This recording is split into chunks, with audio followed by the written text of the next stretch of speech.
नमस्कार।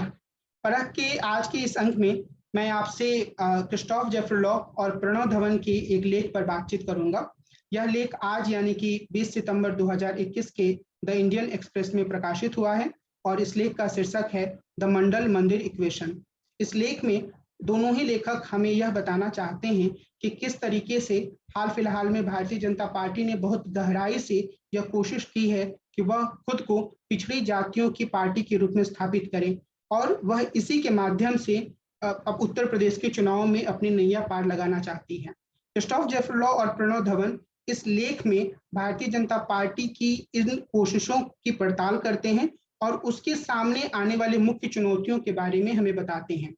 उनका यह कहना है कि भारतीय जनता पार्टी और आरएसएस हमेशा से ही इस रूप में नहीं रहे हैं कि उन्होंने आरक्षण का कोई बहुत जमकर समर्थन किया हो या उन्होंने पिछड़ी जातियों को अपने भीतर स्थान दिया हो। यहाँ तक कि जब 1990 में मंडल कमीशन की सिफारिशों को लागू करने का फैसला किया गया तो आरएसएस से जुड़ी पत्रिका ऑब्जर्वर में कई ऐसे लेख प्रकाशित हुए जिसमें आरक्षण को पिछड़ी जातियों को आरक्षण देने के इस निर्णय की आलोचना की गई और यह कहा गया कि यह सामाजिक ताने बाने के लिए खतरनाक है, इससे देश से प्रतिभाओं का पलायन हो सकता है, इससे जो मेरिट को तवज्जो देने की बात है उसको गहरा नुकसान हो सकता है। तो एक तरीके से उन्होंने आरक्षण को का जो पूरा प्रारूप था, विशेष तौर पे जो पिछड़ी जातियों को आरक्षण देने की बात थी, उसको बहुत ही संदेह की निगाह से देखा। और क्रिस्टोफ जेफरलॉ और प्रणव धवन का यह भी कहना है कि 1990 में आरक्षण पिछड़ी जातियों को आरक्षण देने के बाद जब पीपी सिंह की सरकार चल रही थी उस समय लालकृष्ण आडवाणी ने जो रथ यात्रा निकालने का फैसला किया, असल में वह फैसला मंडल कमीशन की सिफारिशों को लागू करने के खिलाफ ही था, क्योंकि भारतीय जनता पार्टी को यह डर पैदा हो गया था कि इससे वो जिस हिंदू एकता की राजनीति करना चाहती है उसको गहरा नुकसान होगा, तो उसे रोकने के लिए लालकृष्ण आडवाणी ने रथ यात्रा निकाला था। अब क्रिस्टोफ जेफरलॉ और प्रणव धवन का यह भी कहना है कि 1990 के दशक में बाद के वर्षों में भारतीय जनता पार्टी ने अपने भीतर काफी गहरा सुधार किया और इसमें गोविंदाचार्य के द्वारा प्रस्तुत सोशल इंजीनियरिंग की थीसिस ने बहुत महत्वपूर्ण भूमिका निभाई। भारतीय जनता पार्टी ने अपने दल के भीतर कई महत्वपूर्ण पदों पर पिछड़ी जातियों के नेताओं को बिठाया और यह साबित करने की कोशिश की कि उसे पिछड़ी जातियों से कोई समस्या नहीं है, बल्कि वह पिछड़ी जातियों को रिप्रेजेंटेशन देने वाली एक सबसे महत्वपूर्ण पार्टी है। और उसके बाद के दौर में जब नरेंद्र मोदी प्रधानमंत्री पद के उम्मीदवार बने, तो जब वो उत्तर प्रदेश या बिहार में चुनाव प्रचार करने के लिए गए तो उन्होंने अत्यंत पिछड़ी जाति से खुद के जुड़े होने की बात को बड़े जोर शोर से कहा, यानी कि उन्होंने भी इस अस्मिता को अपने पक्ष में बनाने की कोशिश की। लेकिन अगर हम उत्तर प्रदेश के संदर्भ में देखें और खासतौर पे पिछले कुछ वर्षों की राजनीति में, तो जो क्रिस्टोफ जेफरलॉ हैं और धवन, उनका यह कहना है कि भारतीय जनता पार्टी ने यादवों से इतर जो पिछड़ी जातियां हैं उन पर ज्यादा ध्यान दिया है। वो अशोका यूनिवर्सिटी के एक अध्ययन से कुछ आंकड़ों को दिखाते हैं। वे यह बताते हैं कि 2019 के लोकसभा चुनावों में भारतीय जनता पार्टी ने सिर्फ 1.3% यादवों को अपना उम्मीदवार बनाया था। भारतीय जनता पार्टी ने अन्य पिछड़ी जातियों यानी यादवों से अलग जो पिछड़ी जातियां थी उन्हें अच्छी खासी संख्या में टिकट दिया लोकसभा के चुनावों के लिए। 16.2% के आसपास उसने टिकट दिया कुर्मी से इतर जो पिछड़ी जातियां थी उन्हें, और तकरीबन 6% के आसपास कुर्मी जाति के उम्मीदवार को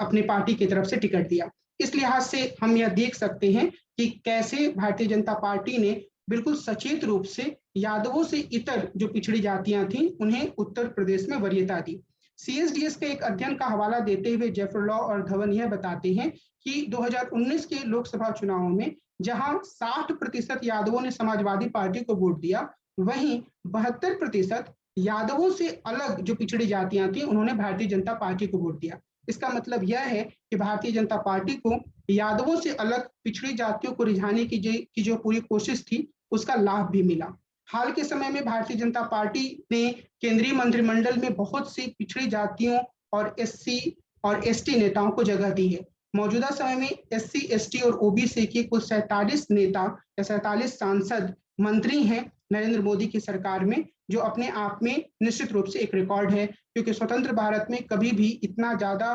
प्रतिनिधित्व इन समूहों को केंद्र की सरकार में नहीं मिला है। तो नरेंद्र मोदी अगर यह दावा करते हैं तो उनके दावे में कुछ गड़बड़ी नहीं है, वह एक मजबूत दावे के रूप में स्थापित है। लेकिन इसकी कई सीमाएं भी हैं। इसकी जो सबसे बड़ी सीमा है वो यह है कि अभी भी जो केंद्र सरकार है उसमें अच्छी खासी संख्या में जो उच्च जातियां हैं वो हैं। तकरीबन 32.5% मंत्री जो हैं वो उच्च जातियों से संबंधित हैं। इसके अलावा जो महत्वपूर्ण मंत्रालय हैं वो सारे के सारे सवर्ण नेताओं के पास हैं। अगर सारे के सारे नहीं भी हैं तो अधिकांश जो महत्वपूर्ण मंत्रालय हैं, चाहे वो रक्षा हो, चाहे वो वित्त मंत्रालय हो, वो इन्हीं जातियों के नेताओं के पास है। इसके अलावा जो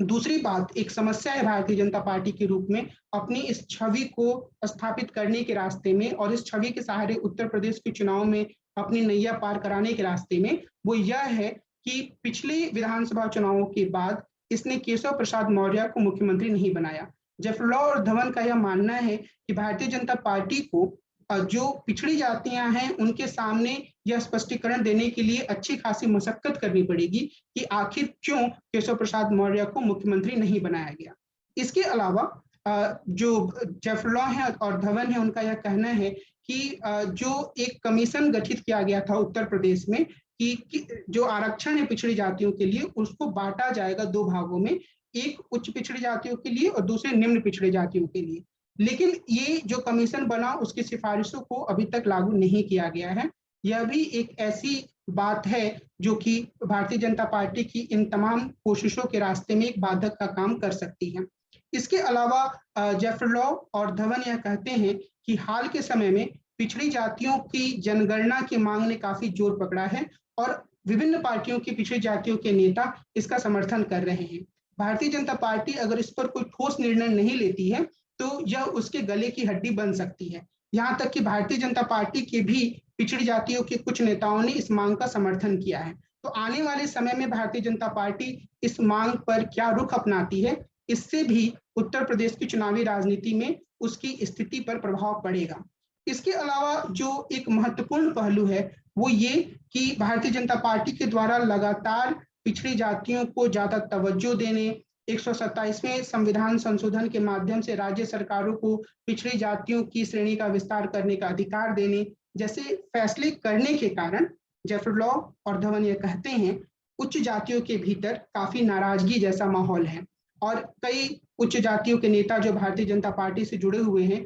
वो सवर्ण आयोग जैसे किसी आयोग को बनाने की मांग कर रहे हैं जिसका काम यह हो कि वो सवर्ण जातियों की समस्याओं को देखे, उन्हें सुलझाने के लिए कुछ उपाय बताए। तो इस लिहाज से क्रिस्टोफ जयप्रकाश और प्रणव धवन इस बात पर जोर देते हैं कि जो भारतीय जनता पार्टी है उसके लिए जो मुख्य चुनौती है वो यह है कि एक तरफ तो वो पिछड़ी जातियों को संतुष्ट रखे और यह साबित करें कि उनके रिप्रेजेंटेशन का जो वास्तविक मंच है वो वही है, और दूसरी तरफ वो अपने पारंपरिक वोटरों खासतौर पर उच्च जाति के जो मतदाता हैं उन्हें भी संतुष्ट रखे कि वह उनके हितों की रखवाली कर रही है। तो ये जो पूरी समस्या है भारतीय जनता पार्टी की उसे ही एक तरह से एक ऐसी पहेली के रूप में प्रस्तुत करते हैं क्रिस्टोफ जयप्रकाश और प्रणव धवन, जिसे सुलझाकर ही भारतीय जनता पार्टी उत्तर प्रदेश में सफलता हासिल कर सकती है। अलग अलग तरह के आंकड़ों के कारण यह लेख सच में काफी रोचक बन जाता है क्योंकि इस लेख में बहुत सारी बातें जो कही गई हैं वह रोजमर्रा की राजनीति में अलग अलग लोगों के माध्यम से हम सुनते रह सकते हैं, लेकिन जो खूबी है क्रिस्टोफ जयप्रकाश की वह यह है कि वो ठोस आंकड़ों के माध्यम से इन तथ्यों को रखते हैं। तो ये आंकड़े इस लेख को काफी सुंदर बनाते हैं, लेकिन इस लेख की जो बुनियादी खामी है और जिसकी तरफ ज्यादा ध्यान देने की जरूरत है और हो सकता है कि एक अखबारी लेखन के कारण इसमें यह सीमा रह गई हो, वह यह है कि यह भारतीय जनता पार्टी के भीतर जो एक प्रवृत्ति है सांप्रदायिक राजनीति के हथियार का उपयोग करने की, उसकी पूरी तरीके से अवहेलना या उपेक्षा करता है और यह मान लेता है कि सिर्फ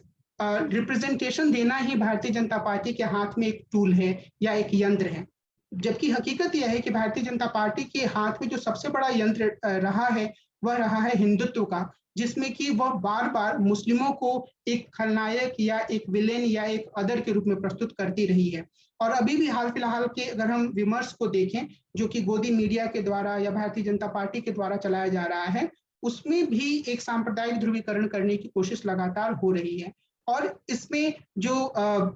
जैसे योगी आदित्यनाथ बार बार अब्बाजान शब्द का प्रयोग कर रहे हैं और ऐसे ही कुछ जुमले उछाल कर समाज में सांप्रदायिक ध्रुवीकरण करने की कोशिश की जाएगी या की जाती रही है भारतीय जनता पार्टी के द्वारा, जो कि एक महत्वपूर्ण कारक का रोल अदा करती रही है उनकी जीत में। लेकिन इस लेख में उसे काफी हल्का बना दिया गया है और यह माना गया है कि शायद जो मंदिर का फैक्टर है, और मंदिर से यहाँ तात्पर्य ध्रुवीकरण की राजनीति, धार्मिक ध्रुवीकरण की राजनीति से है, उसको क्रिस्टोफ जेफर लॉ और प्रणव धवन अब यह मानते हैं कि वो उतनी प्रासंगिक नहीं रही है। दूसरे स्थान पर जो अन्य मुद्दे हैं वो किस तरीके से राजनीति को प्रभावित कर सकते हैं, मिसाल के तौर पर किसान आंदोलन इत्यादि, और उसमें जाति का तत्व किस सीमा तक भूमिका निभा सकता है, यह भी अभी पड़ताल करने की जरूरत है। क्या एक ऐसी स्थिति आ सकती है जहां पर विभिन्न जातियां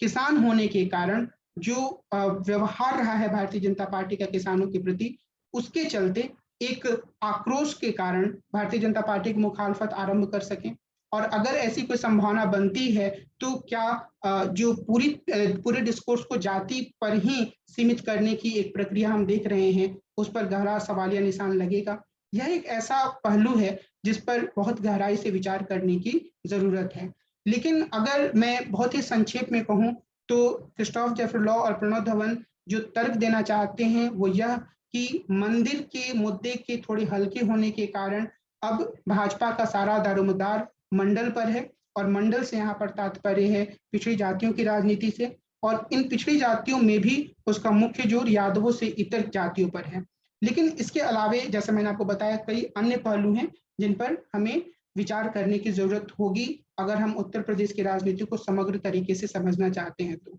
लेकिन परख के अगले अंक में मैं आपसे मिलूंगा और एक अन्य लेख पर चर्चा करूंगा। तब तक के लिए नमस्कार।